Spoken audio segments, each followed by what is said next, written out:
हैं जज, क्या मानसिकता है उसके पीछे, क्या मंशा है? देखिए, सबसे पहले तो उस इलाहाबाद हाईकोर्ट के जज का नाम राम और काम है रावण का। तो ये समझना होगा कि ये लोग उसी पृष्ठभूमि के लोग हैं। ये रिश्वत देकर बहाली वाला जज है। निश्चित तौर पर उस जज से ये पूछा जाना चाहिए कि 11 साल की मासूम लड़की के साथ पवन और आकाश नाम के दरिंदों ने जिस तरीके से उसके प्राइवेट पार्ट को, निजी अंगों को छुआ, नारा खोला, ये तमाम जो प्रक्रियाएं हुई और जज ने जो कहा वो तो राहगीरों का भला हो। राहगीर के आने के बाद वो उसको पुलिया से लटका रहा था। राहगीर अगर नहीं आया होता तो उस लड़की के साथ गैंगरेप होता। और एक जज के पद पर बैठा हुआ, मतलब न्याय के गद्दी पर बैठा हुआ आदमी अगर इस तरीके की बातें बोलता है तो वो निश्चित तौर पर विकृत मानसिकता का लोग है। वो जज नहीं, चपरासी के लायक भी नहीं है। तो निश्चित तौर पर कहीं न कहीं न्यायिक प्रक्रिया में एक बहुत बड़ी खामी है कि ऐसे लोगों को जो मानसिक रूप से दिवालियापन का शिकार है, जो पागल है, जो नफरती है, जो मंद बुद्धि का है, ऐसे लोगों को जज के पद पर बैठाना निश्चित तौर पर सरकार के ऊपर सवालिया निशान उठाता है। उसी इलाहाबाद हाईकोर्ट में आपने यादव जी जिनको देखा होगा, जिसने नफरती बातें बोली थी। तो जब उस समय जो चीफ जस्टिस दीपक मिश्रा थे, उनको नहीं चाहते थे कि उनका अपॉइंटमेंट हो इलाहाबाद हाईकोर्ट के जज के रूप में, लेकिन आप जब देखिएगा कोलोजियम के द्वारा तमाम विरोधों के बावजूद उसकी बहाली की गई। तो न्यायिक प्रक्रिया में भारतीय जनता पार्टी, आरएसएस के लोग ऐसे ही लोगों को बैठाते हैं जो उनके मन मुताबिक इंसाफ करते हैं।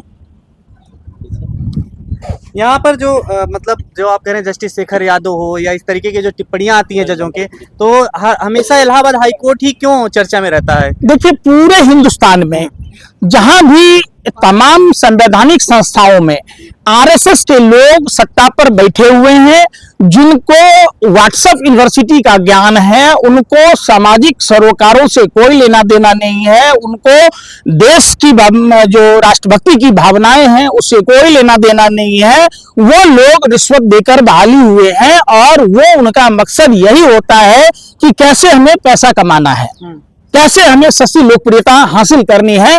ये पूरे आरएसएस और भाजपा में इस बात की होड़ लगी हुई है। हर आदमी एक दूसरे को पीछा छोड़ना चाहता है और अपने आप को अग्रिम पंक्ति में लाना चाहता है। आप देश के तमाम, चाहे वो कोई भी संस्था उठाकर देख लीजिए, उसमें जितने आरएसएस की पृष्ठभूमि से बने हुए लोग हैं, उन लोगों की ऐसी ही विकृत मानसिकता है जिनके पास बुद्धि नाम की कोई चीज ही नहीं है। दिल्ली में एक जज के यहाँ नकदी मिली है, तमाम जो है आग लग गई थी उस टाइम पे, उसके बाद देखा तो यहाँ नकदी पड़ा था सारा। देखिए, मैं पहले भी कहा, फिर मैं कह रहा हूं कि न्यायिक प्रक्रियाओं को जैसे हाईजैक किया है सरकार ने, तो उस हिसाब से सारी न्यायिक प्रक्रिया आम जनमानस के लिए नहीं है, वो पूंजीपति लोगों के लिए ही है। और उनका मकसद पैसा कमाना, पैसा फेंको तमाशा देखो, एक ही सिद्धांत पर ये चल रहे हैं। वो रिश्वत देकर बहाली लेते हैं और उसके बाद उगाही करने का पूरा प्रयास करते हैं। और ऐसे जजों पर सरकार को पारदर्शिता अपनानी चाहिए। निश्चित तौर पर 2014 के बाद जिस तरीके से न्यायिक प्रक्रियाएं बाधित हुई हैं, जिस तरीके से संवैधानिक पदों का दुरुपयोग किया गया है, उसका दंश देश के लोगों को झेलना पड़ रहा है। ग्रोक एक सच बोल रहा है बहुत ज्यादा, उसकी वजह से सरकार ने जांच बिठा दी है। तो क्या कहेंगे, ग्रोक जो सच बोल रहा है उसको बोलने देना चाहिए? एलन मस्क का ग्रोक, देखिए, इनको जांच कहां बैठानी चाहिए? जांच बैठानी चाहिए जो डुप्लीकेट कई दवा बनाने वाली कंपनियां हैं, जो दवाई के नाम पर टेलकम पाउडर से बना हुआ दवाई लोगों को मुहैया कराने वाली कंपनी, चूंकि वो पार्टी फंड में चंदा देती है, इसलिए जांच नाम का कोई चीज नहीं है। जो डुप्लीकेट घी बनाने वाले लोग, अमूमन 15 से 20 लीटर दूध में 1 किलो घी तैयार होता है। ये देश के हर किसानों को मालूम है, लेकिन 320 रुपए किलो में तिरुपति बालाजी में नंदनी ब्रांड सप्लाई करता है। तो कंपनी मुनाफा क्या कमा रही है? कंपनी सप्लाई करने के लिए कमीशन क्या दे रही है? तो जब आप देखेंगे, जब दूध की कीमत 60 रुपए से अधिक है, 70 रुपए के आसपास में है, तो 5 लीटर दूध का दाम भी नहीं होता है। तो जाहिर सी बात है उसमें गाय की चर्बी, सुअर की चर्बी, मछली की चर्बी, तमाम चीजें मिलेगा। तो आपने देखा होगा ये सरकार चंदाखोर सरकार, ये रिश्वतखोर सरकार, ये विदेशी फंडिंग खाने वाला सरकार, ये हमेशा से देश को बर्बाद करने के लिए ही इस तरीके का पहल करता है। और सब कुछ जानते हुए भी, आंख रहते ये सरकार अंधी है। धृतराष्ट्र की भूमिका में प्रधानमंत्री है। प्रधानमंत्री का एक ही बात है कि मत्स्यराम मस्ती में आग लगे बस्ती में, उनको कोई मतलब नहीं है। चाहे वो मणिपुर की घटना हो या चाइना की बात हो, किसानों की बात हो, छात्र नौजवानों की बात हो, कई आपने देखा होगा कई राज्यों में पेपर लीक हो गए, तो उसकी कौन जांच करेगा? क्योंकि सब सरकार के शागिर्द के लोग हैं। इस देश में एक ही फॉर्मूला बना रखा है मोदी सरकार ने, तुम चाहे कोई भी कुकर्म करो, हमें पार्टी फंड में चंदा दो, तुम्हें क्लीन चिट मिल जाएगा।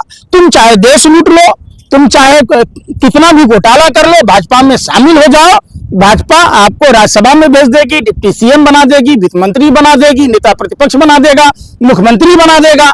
जो जितना बड़ा लुच्चा उतना बड़ा भाजपा में उच्चा। किसानों के मुद्दे में तो आम आदमी पार्टी भी तो साथ दे रही है अब। देखिए, बड़ी दुख के साथ कहना पड़ रहा है कि जो राजनाथ सिंह जी, आपने पूर्ववर्ती सरकारों में देखा होगा, किसान इंडिया गेट के वोट क्लब तक आते थे, अपनी बातों को रखते थे। आपने रामलीला मैदान के षड्यंत्रकारियों को भी देखा होगा। वो सारे षड्यंत्रकारी जो रामलीला मैदान में षड्यंत्र कर रहे थे, साजिश रच रहे थे, जो प्रयोग किया था कि मनमोहन सिंह जी की सरकार अगर तीसरी बार बनती तो देश की अर्थव्यवस्था, देश का स्थिति पूरे विश्व के मानचित्र में 1 से 2 पर पहुंचता। तो इन लोगों ने अमेरिका से पैसा खाकर रामलीला मैदान में आंदोलन किया और पूरे देश में जिन जिन मुद्दों पर, जन लोकपाल, महिला सुरक्षा, भ्रष्टाचार, महंगाई, बेरोजगारी, तमाम मुद्दों पर, चाहे वो कुमार विश्वास जैसे लोग हों, अरविंद केजरीवाल जैसे लोग हों, मनीष सिसोदिया जैसे लोग हों, श्री रविशंकर हों, पौने 2 आंख वाला कन्या सलबारी बाबा, लाला हरामदेव जैसे लोग हों, जनरल बीके सिंह, किरण बेदी जैसे लोग हों, सबने ये बहुत बड़ी एक गहरी साजिश थी, षड्यंत्र था रामलीला मैदान में आंदोलन का। आज देश में तमाम चीजें, जो घटनाएं घट रही हैं, उन पर किसी का बयान आप नहीं देखे होंगे।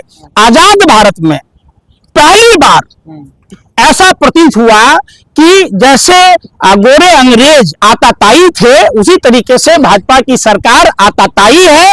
और छोटे मियाँ छोटी, बड़े मियाँ बड़ी बात, छोटे मियाँ सुहान अल्लाह, बड़ा तो बड़ा केंद्र सरकार भाजपा तो भाजपा, आम आदमी पार्टी की भी सरकार जिस तरीके से किसानों को घरों के अंदर में नजरबंद किया, घरों पर बुलडोजर चलाए, किसानों के घरों को तोड़ा, जो टेंट किसान क्या मांग रहे थे। और सबसे बड़ी बात है, राजनाथ सिंह जी आज रक्षा मंत्री हैं, राजनाथ सिंह जी कहते थे, अरे हमको जैसे ही पता चला हम दौड़े चले आए, ये धरती के भगवान आए हैं। तो राजनाथ सिंह जी ये बताइए, भला वो कौन ऐसा निकम्मा हिंदू होगा जो अपने भगवान को घर के बाहर ही रोक देगा? कौन ऐसा हिंदू होगा? आप हिंदू नहीं है इसका मतलब, आपने भगवान से तुलना की थी किसानों की, और किसानों के बारे में भगवान श्री कृष्ण ने कहा, हे महादेवी, किसान राजा से बड़ा होता है, राजा सिर्फ राज्य का पालक होता है, किसान पूरी मानवता का पालक होता है। नुकसान हो रहा था ना, इसलिए बताया जा रहा है। कोई नुकसान नहीं हो रहा है। नुकसान का चिंता है किसी पार्टी वालों को? देश लूटने वालों को सम्मान करते हैं, ये नुकसान तो करते हैं। ये देश के गद्दार हैं, ये आधुनिक भारत के जयचंद लोग हैं, जो अपने ही मुल्क के लोगों पर, चाहे वो छात्र नौजवान हो, किसान हो, महिला हो, श्रमिक वर्ग के लोग हो, लोगों को बोलने की आजादी तक खत्म कर दी गई। और सबसे बड़ी बात है, इस देश में सभी राजनीतिक पार्टियों के किसान विभाग हैं। तमाम किसान वो संगठन है, चाहे वो राजनीतिक दल से जुड़े हुए हो या अराजनीतिक है, किसी का खून नहीं खौला, मानो वो पानी हो गया। और तो और सबसे बड़ी विडंबना ये है कि जो देश का प्रधानमंत्री ये कहता था कि 2022 में किसानों की आय दुगुनी कर देंगे, 2025 में भी किसानों की आय दुगुनी करने की बात नहीं कह रहे। तो इससे साफ प्रतीत होता है कि प्रधानमंत्री पूरे इस तीनों लोक में, आकाश से लेके पाताल तक, प्रधानमंत्री से बड़ा झूठ बोलने वाला, फरेब करने वाला, ठगी करने वाला धरती पर कोई नहीं है। प्रधानमंत्री कहते थे, भाइयों बहनों मित्रों, पानी का खर्चा, बिजली का